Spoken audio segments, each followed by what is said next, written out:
O governo de São Paulo celebrou 6 meses da ação integrada das polícias civil e militar, que retirou usuários de drogas de uma área no centro da cidade, amplamente conhecida como Cracolândia. Isso mirando em 2026, a gestão Tarcísio afirma que a Cracolândia acabou. É por isso que a gente tem entrevista importante por aqui. Lembramos que o local foi a principal concentração de usuários de droga de São Paulo por pelo menos 3 décadas. Apesar dessa revitalização da região central da capital paulista, outras partes de São Paulo ainda registram grandes concentrações de usuários de drogas. Vamos falar sobre isso com o vice-governador de São Paulo, Felício Ramute, que está aqui com a gente. Muito prazer, obrigada pela vinda aqui no CNN Arena. Quem desenhou aqui essa conversa foi Pedro Venceslau.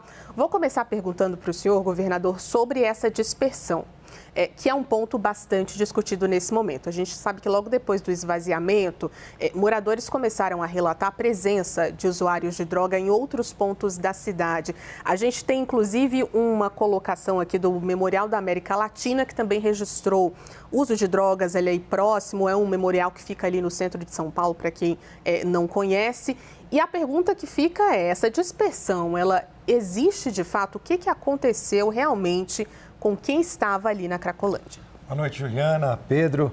Juliana, é um trabalho, na verdade, de 3 anos, desde o início da gestão Tarcísio. A partir do dia 1º de janeiro de 2023, o governador me deu a missão de coordenar esse trabalho das cenas abertas de uso, que ali naquela época estavam na Rua dos Gusmões, depois migrou para a Rua dos Protestantes. Então, primeiro, deixar claro, começar pelo fim, viu, Juliana? E afirmar a vocês que estão nos acompanhando na CNN que sim, a Cracolândia acabou e não voltará. Em relação às pequeníssimas concentrações de 8, 10 pessoas, elas têm sido monitoradas pelo governo do estado de São Paulo em parceria com a prefeitura. É importante dizer, o que existia ali na Rua dos Protestantes, a Cracolândia, era um espaço que ia num problema muito maior do que um problema social. Era um espaço, um quadrilátero, onde o Estado não se fazia presente. Ou seja, a gente não tinha a entrada do poder público, seja da saúde, do social, da segurança pública, e nós mudamos essa realidade a partir de 2023. A partir dali, um programa de assistência, de saúde, assistência social e, claro, uma ação de segurança pública bastante rigorosa. Mais de 1.500 traficantes presos, a separação do traficante, do usuário, foram 28 mil internações. E a CNN acompanhou cada passo. Eu vim aqui com o Pedro, com o Yuri, na época da nossa grade, que era o corredor de saúde, depois a polêmica do muro, né? Esse trabalho que foi acontecendo ao longo de 3 anos. Portanto, a Cracolândia não acabou da noite para o dia, tampouco nos últimos 6 meses. Ela deixou de existir paulatinamente, fruto desse trabalho integrado da Prefeitura com o Estado. Em relação às concentrações, que é de fato a sua pergunta, a gente tem pequeníssimas concentrações, mas é importante a gente dividir. Na Barra Funda, por exemplo, eu acompanho, viu, Juliana, todos os dias os relatórios de acompanhamento de usuários encontrados e moradores em situação de rua. Ali, por exemplo, na Barra Funda, ao lado do memorial, a gente tem uma concentração de moradores em situação de rua. Aliás,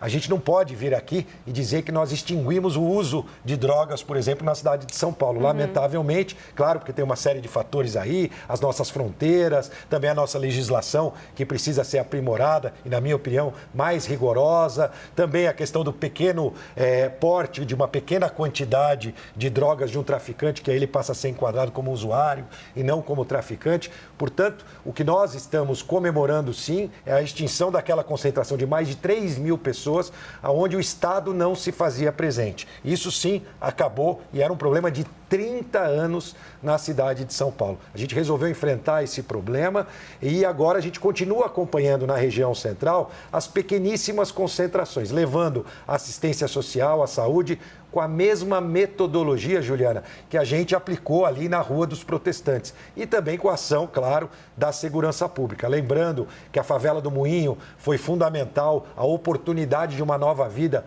para os moradores da favela do Moinho, que foi identificada como um centro ali, na verdade, do crime organizado e de distribuição de drogas. A operação em conjunto com o Ministério Público, Saúde e Dignidade, que fechou mais de 40 estabelecimentos e prédios. Ali a gente tinha pensões usadas pelo tráfico, pelo crime organizado, prostituição, também os nossos ferro-velhos que alimentavam o ecossistema do crime organizado. Então, pela primeira vez, uma operação integrada, Prefeitura e Governo do Estado e as secretarias. Eu me reúno, Juliana, semanalmente com o grupo de trabalho da Segurança Pública. A gente se reúne a saúde, reúne a área social, justamente para celebrar essa conquista agora após 6 meses, mas principalmente com a convicção de que o trabalho deve permanecer para que a gente não tenha uma cena como a Cracolândia de volta. Ela não existe em nenhum ponto e nem passou a existir. A Barra Funda, por exemplo, já era um local onde a gente tinha. Posso citar alguns lugares também. Na Roberto Marinho, infelizmente, a gente também tem ali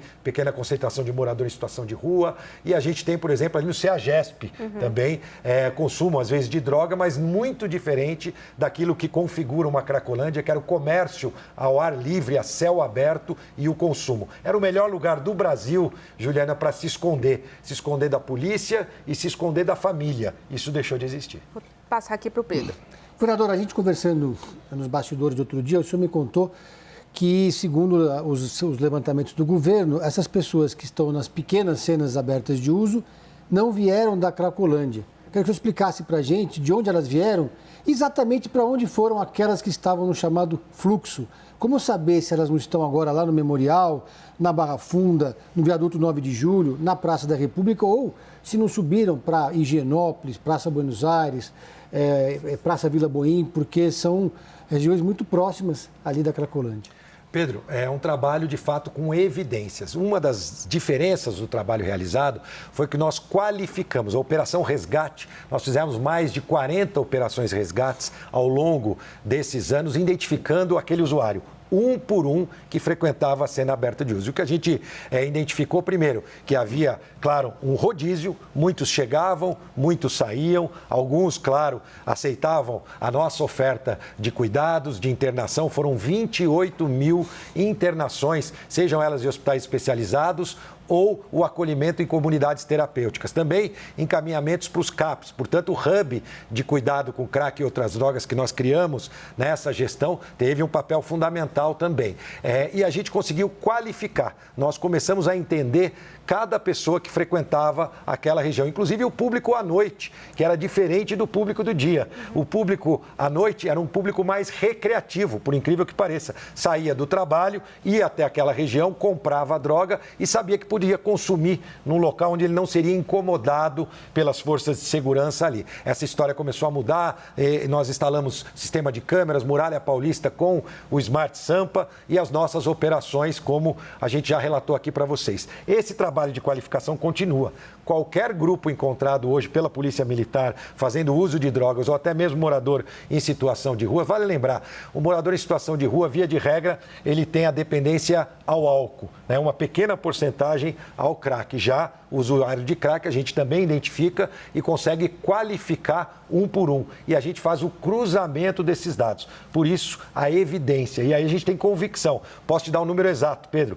8% das pessoas que a gente tem encontrado na região do Centro Expandido são oriundas da cena aberta de uso da Rua dos Protestantes. 92% dessas pessoas não têm qualquer ligação com aquela cena. Talvez eles tenham vindo de outras cidades, da própria cidade de São Paulo, da região metropolitana e, lamentavelmente, ainda encontram alguma oferta de droga e acabam consumindo ao ar livre.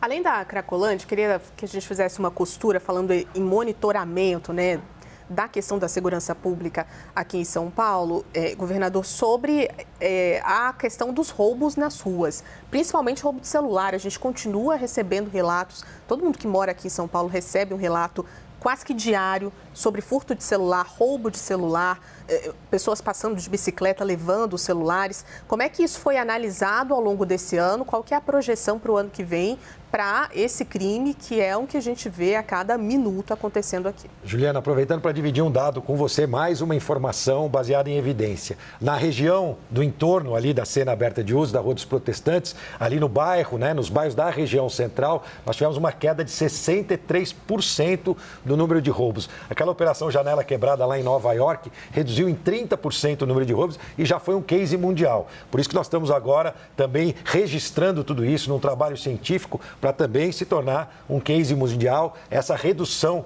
do número de roubos na região central, fruto desse trabalho integrado. Agora, falando da cidade como um todo, a gente tem que encarar um grave problema que é a nossa legislação. Provavelmente você não conhece, eu não conheço, nenhum receptador que tenha ficado mais de 5 dias preso na cadeia. É claro que essa rede precisa do receptador, que inclusive a região central ali, a Rua dos Guaianazes, é conhecida como uma rua de receptação. A gente tem ali receptadores que foram presos mais de 10 vezes. Isso é um caso real. E ali prédios onde a gente tem operações contínuas da polícia, onde a gente identifica, pede para a justiça, para que a gente possa entrar naquele prédio, é um prédio residencial, essa já é mais uma esperteza do crime. Eles armazenam celulares roubados dentro de um prédio e aqui a própria CNN noticiou a recuperação de mais de 1.500 celulares, depois 300 celulares, sempre nas mãos desses receptadores. Então, enquanto a gente não for mais duro com a legislação dos receptadores, a gente vai incorrer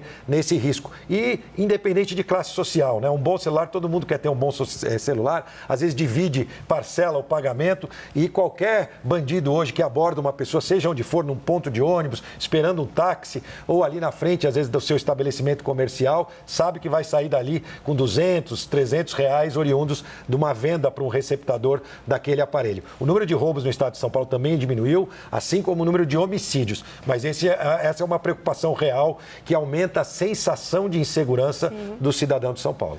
Governador, quem passa ali pela região do Memorial da América Latina, que aliás é um equipamento importantíssimo do estado de São Paulo, onde são realizados vários eventos de suma importância, vê que não tem uma pequena cena aberta de uso. Tem bastante gente ali naquela região do memorial, tanto é que eles emitiram uma nota falando do que tem conhecimento da situação recente no entorno do equipamento. O que exatamente o governo está fazendo para acabar com esse fluxo que está se criando ali e evitar que aquilo se torne uma nova Cracolândia?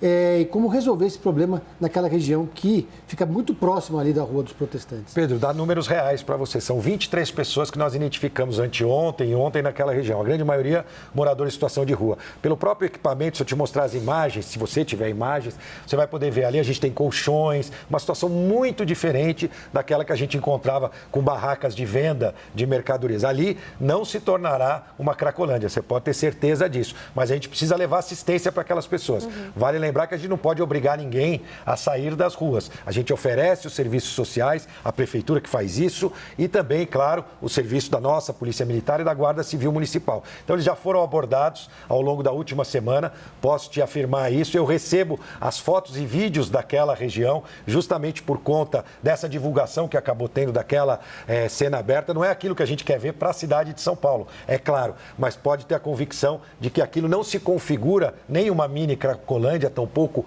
uma Cracolândia, com a presença de 23 pessoas, e ali a gente encontrou muitos moradores em situação de rua e lá nós encontramos menos usuários oriundos lá da Cracolândia, porque nós qualificamos todos os usuários e ali a gente tinha menos de 8% daquelas pessoas, se eu não me engano, 2 pessoas ali que estavam na situação ali, que já tinham sido encontradas nos nossos trabalhos lá na cena aberta da Rua dos Protestantes. Nós conversamos com o vice-governador de São Paulo, Felício Ramute. Governador, fique à vontade para voltar sempre que for necessário para a gente conversar sobre outros pontos da cidade. Obrigado, Juliana. Quero aproveitar a oportunidade. Dia 28 agora nós faremos as intervenções urbanas também no centro. Já fizemos a intervenção humana, que é esse grande trabalho de acolhimento na região central. E dia 28 nós vamos ter o leilão do centro administrativo, ali na Praça Princesa Isabel, trazendo vida à região central. 22 mil servidores do Estado que passarão a ocupar o entorno da Praça Princesa Isabel, o nosso Palácio dos Campos Elíseos, que vai voltar a brilhar como um palácio de governo. Então, dia 28, são 5 bilhões de reais de investimentos na revitalização da região central. É o Estado de São Paulo investindo na região central para tornar o centro um lugar cada vez melhor para se viver, para se comprar as mercadorias, comprar serviços e também, claro, para o nosso turismo. Vamos continuar esse trabalho com afinco para que a gente possa transformar a vida das pessoas para melhor. Obrigado pela oportunidade. Obrigada.